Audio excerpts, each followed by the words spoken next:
So, good evening all. Um,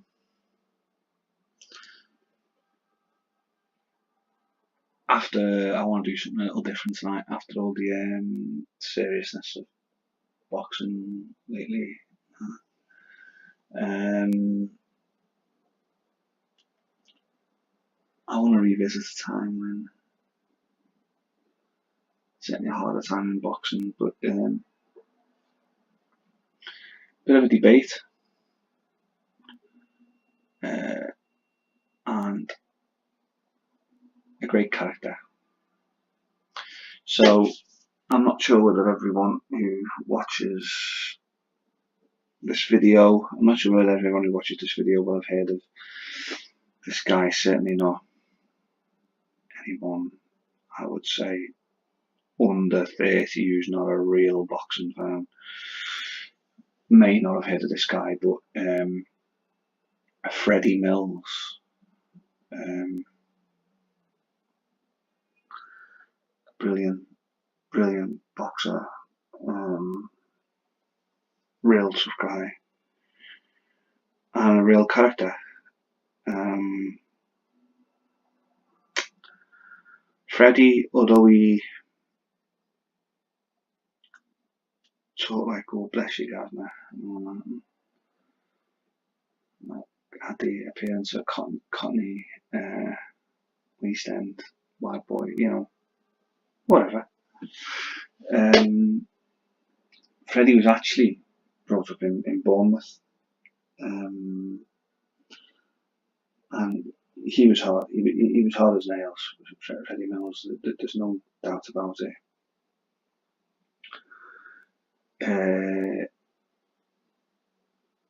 He fought them all of his time. At middleweight and light heavyweight and stuff. Freddie, I think he probably even fought a few heavyweights. So it was a very different boxers mixed and matched, and you had big guy Len Harvey and Gus Lesnovich, and it was names beyond belief. But I don't really want to get into all that because Freddie more than held his own. More than held his own. He was a world champion. And like I said, I don't really want to get into that too much. I will do a piece on Freddie's boxing career more. It's what happened after that has always fascinated me and saddened me in a way. Saddened me, not in a way, just saddened me. Obviously, I never knew Freddie Mills, didn't know the man, wasn't around at the time, nothing like that. I've heard many stories off uncles, granddad, my dad, loads of people about some of his antics. After now, what a great character he was. He owned like a bar, dinner dance thing, a nightclub, but he struggled with finances and stuff. And there was rumours of gangsters putting the hand on him. He was friends with lots of different people. He was friends with the Crays. He was, associate more than probably friends. All these wonderful times you hear about in the 60s and stuff, and in the 50s and that. But the thing with Freddie was he was a showman. I mean, he went on to have a few parts in TV shows and I think radio, and he loved to sing song, etc. He loved children. And despite an affair, he loved his wife dearly. He just loved his family, and he loved life, Freddie Mills.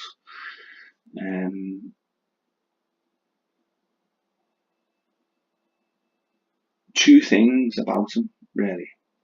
Two rather tragic things. One not proven. There was a book written in recent times, and I think a year or two ago, memory serves me right. Freddie Mills saying, was Freddie Mills a serial killer? And the book pointed to the fact that maybe he was. Now everyone's heard of Jack the Ripper, the prostitutes, etc. Everyone knows those cases. Excuse me, John. And various other cases. Like we had Yorkshire Ripper,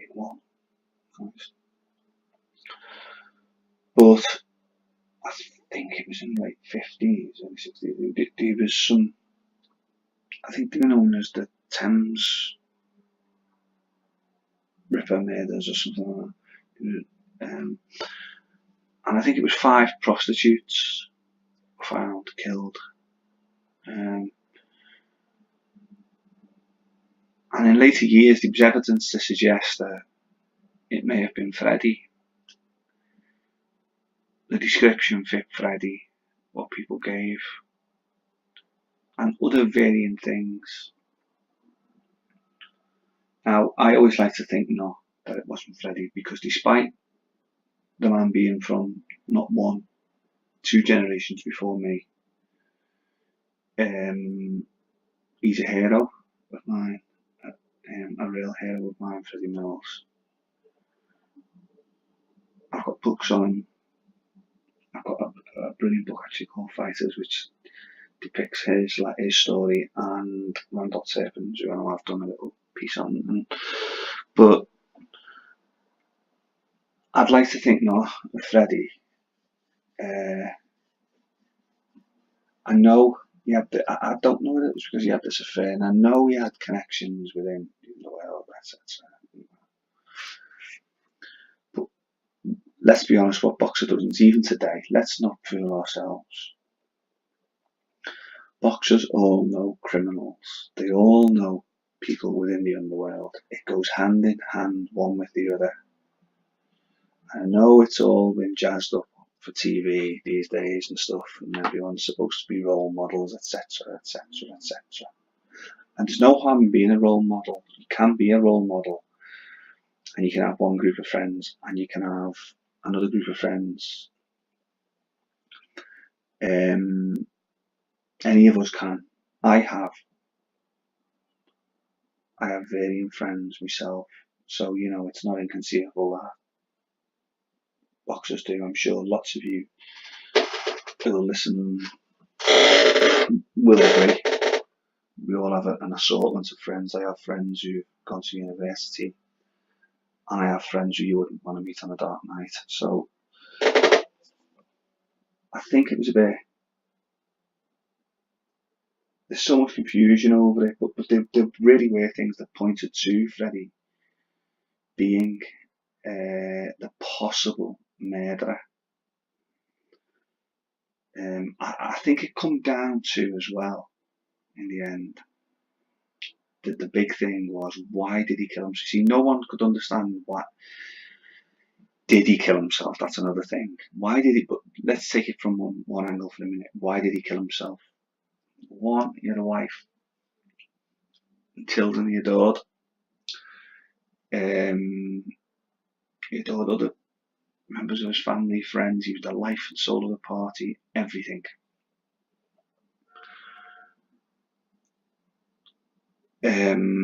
So why would he kill himself?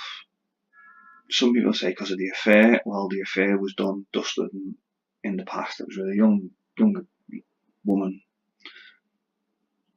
99 times out of 100 it always is.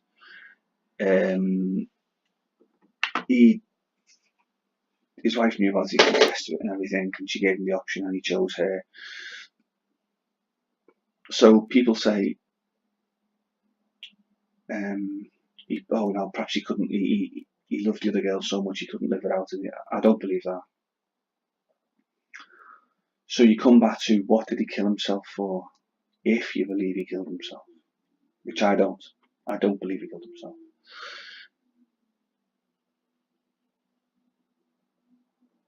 But the theory goes that he killed himself because he was about to be exposed as a serial killer. These prostitutes, depending on who you talk to, obviously. Now, I believe Freddie was murdered. I always have done. I was always told growing up that he didn't kill himself, he was murdered. I don't know who by. I haven't got a clue who by. I mean, there was many characters around then who could have done it, you know. Who knows? Who knows? We all know the obvious ones who everyone was supposed to fear and this, that, and the other, but believe me, there was many more than them who were just as nasty and horrible in their own way.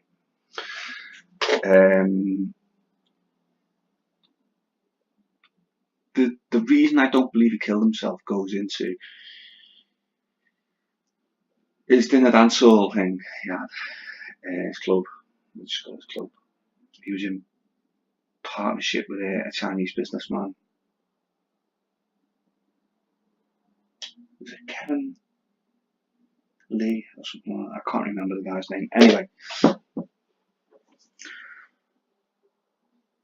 he used to go for a sleep round the side of the club in like an alleyway, just round from the club in an alleyway in his car. He'd go and have a sleep in his car, and Freddie had a very specific way of sleeping, rather strange way really.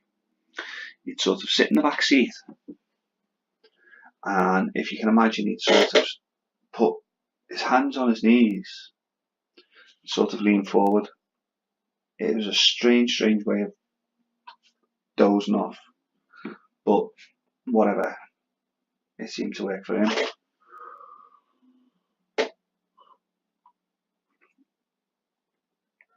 Now, also his business partner used to do similar. Sometimes if the club was quiet until things picked up, he would go and have a sleep in his own car around the side. They would both take breaks at rest. There's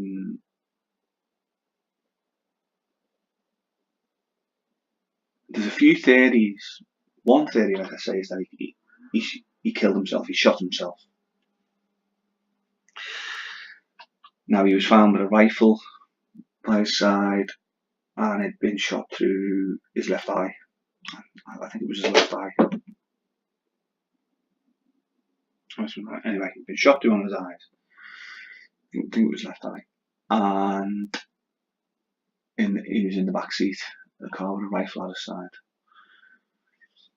But he was in the sleeping position, the position he would have slept in. He was sort of in that position, with the hand on each knee, forward. Now,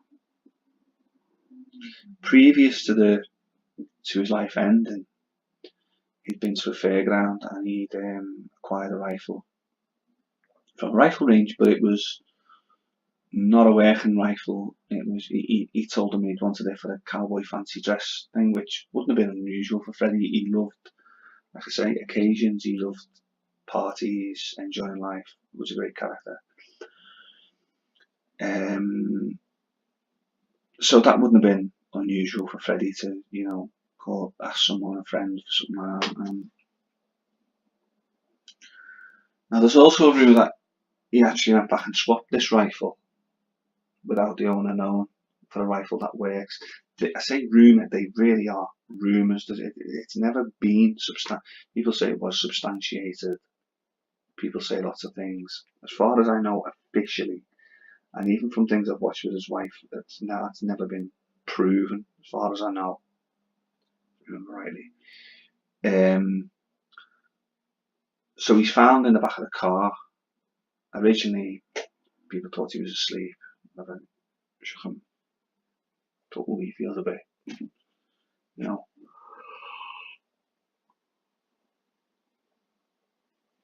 So they went and got his wife and brought his wife and all that. And she's, Freddie, can you wake up? Freddie, can you wake up? I don't understand how the people who found him couldn't see that he'd been shot through the eye, because she got on the back of the car and said, Freddie, wake up. Freddie realised, Jesus Christ, he's been shot through the eye. You know, he's dead. He's been shot. So, how his business partner didn't know, and whoever else, a doorman, didn't know that Freddie Mills had been shot. I mean, if you get in a car and someone's been shot in the face, you know they've been shot in the face. So it was very sketchy. The reason I and a lot of people don't think, there's two reasons. One, he loved life and his family and everything. He was such an extrovert and he just could not get enough of life. There's another reason. The rifle, right? I don't know if anyone's held a rifle or that, but to shoot yourself with a handgun's one thing. Even then, it's not always quite as simple to make it work properly as it seems. The gun can jump, your hand can travel, there's varying things.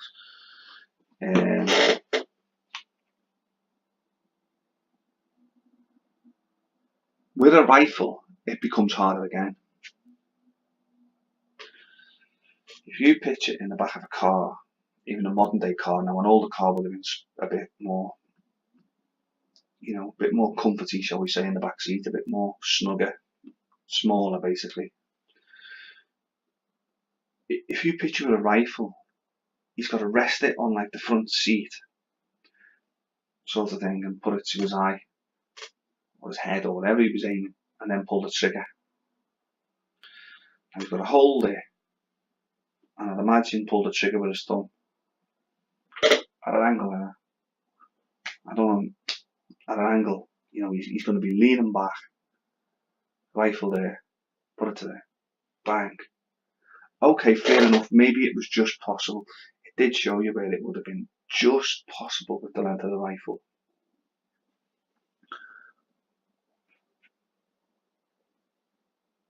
Here's the thing, what does not add up. How did he get, if he's done that, that rifle is not going to fall by his side, placed against him. His hands are not going to go to his knees in that position and the rifle fall neatly by his side, standing up, almost like he was in like a seated position with the rifle leaning against him. The weight of a rifle is at the back, obviously the butt end. It would have fell into the front seat. This is why I believe it was an execution murder. Freddie Mills. I do. Whoever done it's probably long since gone themselves. They're probably long since gone. So, it will never be fully unearthed, I'm sure. But it's a fascinating thing, really, and I just wanted to talk about it, really, and put it out there, because there's a lot of people who follow boxing and that, and even from them, that perhaps don't always know about what a tragic end he come to, Freddie. He did owe money, he did have money troubles, he'd lent money to his business partner, Chinese guy. Sorry, he borrowed money from him, he'd lent money to Freddie. There had been a couple of little rows, nothing major, or we believe nothing major. Few heated debates. But like I say, there was some other very shady company in that, and rumours of people wanting to buy him out, shall we say, underworld figures. I just don't think Freddie Mills killed himself. I really don't. If you watch his story and stuff, read books on him, the stories have been told by people about him. The way he was sat in the car, the fact it was a rifle, the way he ended up sat, like I say, in the rifle, like it had been placed by his side. It just did not add up. Did not add up. What more added up was the other theory of someone's come along, God knows who, someone's come along, more than like someone he knew, that's for sure. He's not going to sit there. No.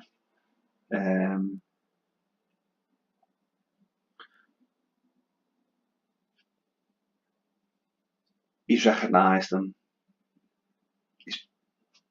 By the looks of it, he's put the window down. That was another thing, because the way he's put the window down to speak to them, and they've shot him. They've shot him. They've put him in his seating position. Put the rifle next to him. For me, that's an execution murder. That's making a statement. Left him sat the way they knew he always slept. The rifle by his side. No real point to this video other than I just thought it was, it's a rather interesting story, really. A tragedy too, like I say. When you read about it and that and stuff, and it's quite saddening, really.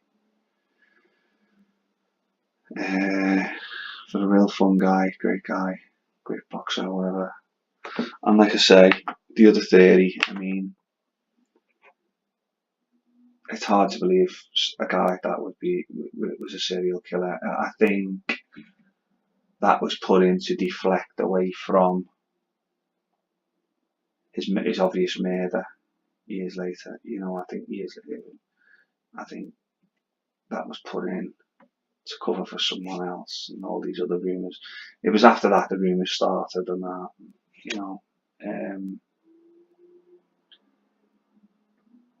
not to cover for whoever killed the prostitutes, but to cover for whoever killed him. Oh no, something didn't sit right somewhere. Anyway, something didn't sit right somewhere.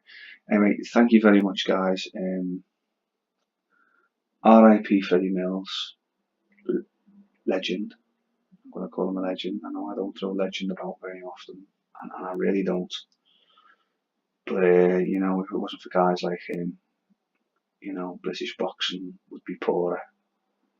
Our history and stuff, and it always makes me laugh when I hear people asking who's the greatest British boxer, and everyone instantly says Lennox Lewis, Joe Calzaghe. Two great fighters, don't get me wrong, great fighters, yes, both with a real shout for the greatest British boxer. And then they'll mention Nazim Hamed and this one, and like I say, I have nothing against anyone, and I'm not going to say it's not. There's a few I'd have to think long and hard about. You go back,